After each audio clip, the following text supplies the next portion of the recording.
Olá pessoal, esse é o canal Revista Brasileira de Cidadania. Eu sou Daniela Jesus, jornalista e colunista na revista. E nós estamos aqui com um dos palestrantes do SIGU, Clóvis Olavo de Carvalho, subtenente procurador-geral do Ministério dos Contas de Rio de Janeiro, ativista pró-vida e aluno do professor Olavo. Muito obrigada pela entrevista, doutor Silvio. De nada, uma honra estar aqui. Todos falam um pouco sobre a importância do professor para a política brasileira. Começando já falando sobre o Collor e a importância do professor Olavo. O que o senhor conheceu do professor Olavo? Conheci quando sou lado, eu era esquerdista, mentalidade socialista, um jovem universitário, imbecilizado pelas ideologias, e em determinado momento eu me deparei com a coluna de Luiz Solar para o jornal O Globo. Primeira vez que eu vi foi acordei, revoltado, depois eu não consegui parar de ler. Toda semana estava eu lá lendo a coluna do professor Olavo, cada vez eu conversando mais do que ele falava, e tudo como fazia sentido, traçava como sentido, sabe? Sim. Eu comecei a ver que ele tinha o site, o fórum de debates do site, ele tinha o site ali. E muitos debates interessantes eram travados ali. Tomei contato também com as publicações dele, as explicações dele, e já era um best-seller. Já tinha tão desenvolvido. E aí, trocando e-mails com o professor, nessa altura já esquecido para os Estados Unidos. Isso foi o ano dos anos. E eu só fui conhecê-lo pessoalmente, não mais através de e-mails, lá na Verdinha, na casa dele, em 2007. Desde então eu fui recebido na casa dele dos aprendizes, fiquei hospedado lá nos participantes. Tem memória assim, realmente marcantes nas conversas que tive com ele. Deixei muita saudade, que eu hoje me arrependo de não ter ido mais vezes lá, de visitá-lo, de vê-lo.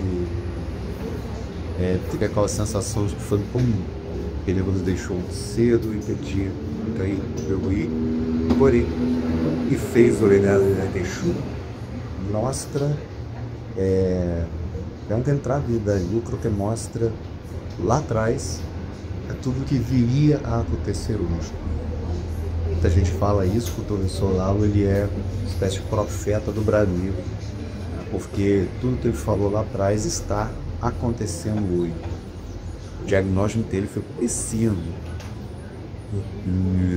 Sem a teoria política do professor Olavo e a algema do nosso escola hoje, ele tem uma teoria política centrada na ideia de revolução.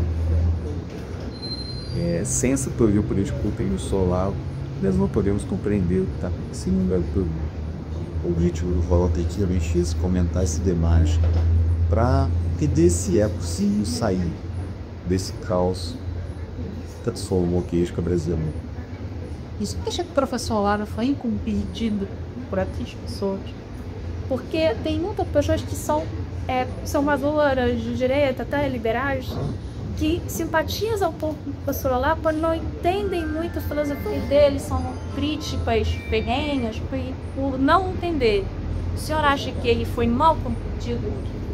Sim, foi mal compreendido como o próprio fundador da filosofia, Sócrates, também foi. Então, o próprio professor Olavo dizia isso. Dizia, olha, não vamos compreender. A minha obra ela será depurada ao longo de muitos anos após eu deixaria esse legado, porque o próprio falava isso, eu ia comecei isso. Quando ele morreu, eu até estava em uma live na época, e eu falei assim, o Olavo é o Sócrates brasileiro, nesse sentido, e também, tal como Sócrates, o professor Olavo, o nosso filósofo do Brasil, ele também teve muitos detratores e E assim, com Sócrates, ele não foi condenado à morte licitamente, mas ele foi condenado a uma morte de reputação. E daí a resposta da sua pergunta, se ele foi apreendido, foi aquele sofreu pecações por os lares, ao longo de toda aquela de falsejando. Então, verdadeiro intelectual Etaeda se fala a Sócrates lá na Grécia Antiga. Ele foi acusado de introduzir novos deuses na cidade, não honrar os deuses da cidade e corromper as demônios. Essas foram as duas acusações dele. Então, os pais dele foi condenado à morte e foi obrigado a tomar cinzeta. E aí você encontra Sócrates lá no diálogo Feno e Platão, os discípulos em volta, lamentando a morte iminente do filósofo. Então, nós, discípulos interissolados dos sentidos, mais ou menos como aqueles participantes do Engauri, ali nos instantes finais de Sócrates, antes de se tomar veneno, que, por seu lado, embora não tenha sido, como eu disse, condenado a uma morte física, ele foi, tentaram enterrá-lo vivo, tentaram condená-lo à morte em vida, e só que conseguiram que a resposta está no próprio Apolíneo Corias como seu nome. Também é tema do nosso colóquio. O professor Lalo diz que o poder, existem formas imediatas de poder que se exercem de maneira muito eficaz e muito rápida, como, por exemplo, o poder econômico, o poder político. Eles se manifestam em estado bruto e imediatamente. E existem poderes que se protraem em tempo. Por exemplo, o mais importante deles é o poder intelectual, o poder espiritual. Tem.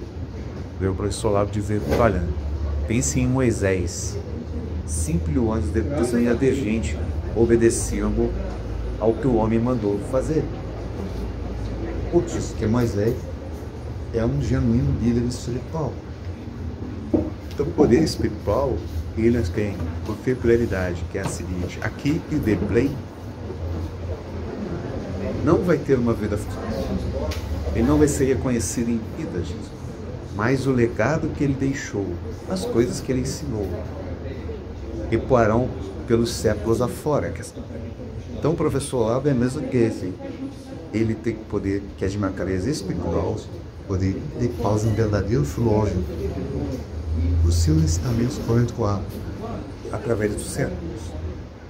Mas em vida, ele sempre será compreendido. Verdadeiro intelectual, filósofo, que é, digamos assim, de extrema importância. Existem outros que vão ter reconhecimento em vida. Agora, aqueles que realmente são os mais invencáveis e ditam destino de civilizações, por exemplo, eu citei Sócrates, o fundador da filosofia, esses sempre serão perseguidos em vida, porque o que eles têm a nos oferecer é uma coisa tão sublime que quem está ao redor, aqueles que são os contemporâneos, muitas vezes não serão aptos a compreender. E aí ele será compreendido por menos isso, enquanto todo o resto não vai entender o que ele está falando. Falando um pouquinho sobre a palestra que o senhor vai fazer agora, Juristocracia, Anselmo Baptista. E aí a gente não consegue não cometer aquela frase que a pior ditadura é a ditadura do judiciário. O senhor capoca com essa frase? O que o senhor acha do regime que nós estamos vivendo hoje, onde a gente tem que se policiar, tomar cuidado com as palavras, porque qualquer palavra pode ser trocada contra nós. Exatamente. Qualquer palavra mal colocada pode nos levar a receber uma visita na viatura da Polícia Federal às 6 da manhã, no dia seguinte. Então, eu concordo com essa frase. Eu acho que nós não podemos pensar a política nacional do modo como ela está sendo praticada hoje, se nós não repensarmos o papel do Poder Judiciário nessa política. E se nós, indo além, não repensarmos um tradicional modelo de Montesquieu da divisão dos poderes. 3 poderes independentes e harmônicos, vezes o velho mantra lá da teoria política de Montesquieu.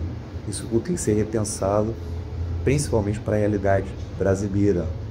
Já disse o José Gomes Canutivo, um jurista português muito importante, constitucionalista. O Supremo Tribunal Federal do Brasil é o tribunal mais poderoso do planeta Terra. Entendeu em si o poder de dar a última palavra sobre absolutamente tudo relacionado à política nacional. Desde as coisas mais comezinhas, tá? Temas assim absolutamente prosaicos que se você ligar a TV Justiça você vai ver sendo discutidos ali no Supremo. Então, tudo que a justiça brasileira trata é passível de chegar ao Supremo. E por outro lado, ele também exerce o papel de corte constitucional, o papel de julgar a constitucionalidade de leis e atos do poder. Então, por isso ele é o tribunal mais poderoso da Terra. Os seus integrantes mais ilustres, o ministro Luiz Roberto Barroso, ele próprio reconhece isso. Nos seus artigos acadêmicos, nas suas entrevistas, nas suas palestras, do Tribunal Supremo, não tem a palavra final sobre tudo. E é um poder tão grande que não poderia deixar de ser usado, como de fato está sendo usado. Se nós observarmos a dinâmica da política hoje, nada é feito ou nada perdura se não tiver ordenança do Supremo. Então, é por isso que nós falamos. Se nós temos hoje uma política que é controlada por vistos que não foram eleitos, as pessoas não enchem a boca para falar de democracia, democrático para lá, democrático para cá, democracia para lá, há périto dos atos antidemocráticos, a democracia é o Deus moderno, né? Então, se é para ser assim, por que nós seremos governados por homens e ministros que não foram eleitos? Eu não me lembro de ter votado de ministro. Quando eu fui lá na cabine, apertar o botãozinho lá, lembro de ter votado para aqui Supremo, lembro de ter votado para presidente da República, governador, deputado, senador, assim. E, no entanto, esse clubinho fechado e seleto de 11 iluminados está ditando todos os rumos da política nacional. Nós estamos vendo tudo que está acontecendo no Brasil, se nem entrar em detalhes, pois estão vendo está acontecendo. E é por isso que eu sempre digo, a juristocracia, isso eu falava na minha palestra, ela hoje é o câncer da política nacional. A juristocracia é o governo dos juízes, o governo dos juristas em Belém, não são só os juízes, com os outros juízes membros de carreiras públicas relevantes, por exemplo, a Universidade de Código, Defensoria Pública, a própria advocacia, as polícias, os delegados de polícia que estão aí hoje fazendo tudo isso. Todos esses indutores ao sistema jurídico chamado pela juíza são responsáveis pelo juízo, só participa o governo pertence a isso. Então, claro que isso não pode. Eu acho que o povo tem que recuperar o seu autonomia. Se está assim, Estado democrático, né? Isso que está escrito lá na Constituição, ou precisaria recuperar o seu poder em algum momento. Para encerrar, eu queria que o senhor fizesse um pequeno comentário sobre a PEC 164 de 2012, que foi aprovada agora na CCJ. Para você que não sabe, houve uma votação na CCJ, onde foi aprovada a PEC 164 de 2012, que estabelece a se torna inviolável o direito à vida, desde a concepção. Eu queria perguntar para o senhor, o que o senhor acha disso? Se isso é um avanço? E somando a isso que o senhor falou sobre a justiça, o senhor tem medo de que, caso o Congresso aprove essa PEC, exista intervenção do judiciário? Olha, não se pode haver intervenção e eu vou explicar como aqui. Essa PEC, igual foi aprovada no CCJ, é uma vitória extremamente significativa e importante. Isso é inédito, isso está seguindo a vitória dessa igreja, mas reconhecendo que ainda é uma vitória modesta. Essa PEC ainda tem um longo caminho até que ela seja aprovada. Nós sabemos que haverá um debate lá no Congresso Nacional. Mas ela é uma vitória. E por quê? Porque não adianta a Constituição dizer, consagrar o direito à vida. Todos têm direito à vida. Porque quem vai interpretar o que é vida, o que é direito à vida, são os ministros do Supremo Tribunal Federal. Então toda essa juristocracia que eu mencionei na pergunta anterior, essa juristocracia ela está calcada num certo modo de entender o direito. Está uma certa teoria, né? Numa certa filosofia sobre a lei, o direito e a justiça. E que filosofia é essa? Trocando em miúdos, para que isso aqui não vire uma aula de filosofia do direito, hoje todo o sistema jurídico está calcado na teoria dos princípios que estão lá consagrados na Constituição e na interpretação desses princípios. Então são essas duas palavrinhas mais, princípios e interpretação, certo? Eu vou explicar isso melhor na palestra. Mas, o que eu quero dizer? Que aí, quando a Constituição diz a melhor das instituições dos constituintes, e quando escreveram a Constituição, pensaram em realmente proteger a vida da Constituição, vem agora o intérprete desses princípios e desses direitos dizer o que está na cabeça deles sobre esses princípios, desse direito. E muitas vezes invertendo completamente o sentido daquele princípio ou invertendo a proteção daquele direito que é dado, modo certo, bem jurídico. Vou dar um exemplo. O princípio da dignidade da pessoa humana.